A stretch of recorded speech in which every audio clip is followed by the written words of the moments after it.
As hard as that sounds, is to say like, hey, while I wasn't responsible for the way that I grew up or my past, I am responsible for how that looks now. The type of person I want to be and what I want to look like now and how I want to show up in the world.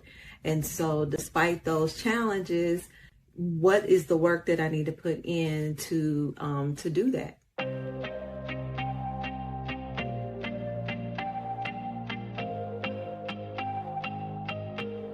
I was talking to one of my new clients, and she was telling me about how anger and a lot of hurt has really been kind of dictating her life. She was raised in an environment where when you were angry or you had differences, the way you settled those differences was through yelling, even physical fights, put downs and criticisms and threats.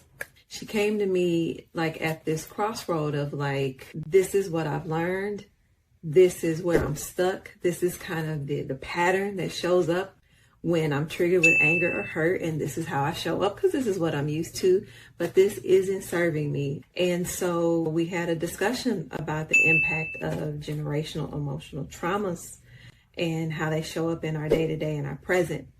And just being aware, of how the past can dictate the present and even the future if you don't pay attention to it and do something about it. As hard as that sounds, is to say like, hey, while I wasn't responsible for the way that I grew up or my past, I am responsible for how that looks now. The type of person I want to be and what I want to look like now and how I want to show up in the world.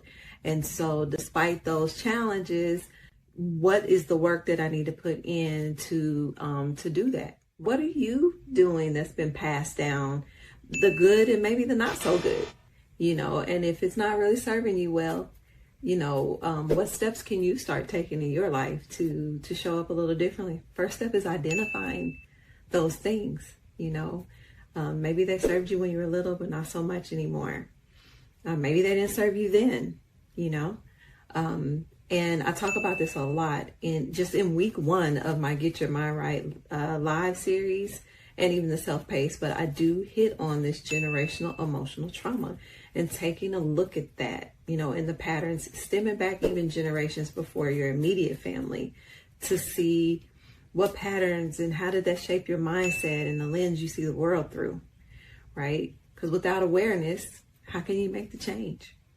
So that would be step 1. Figure out what's showing up for you and just be aware. And then once you're aware, then you can problem solve and kind of figure out the next step of the know-how and the to-do to make those changes you want to see in your life.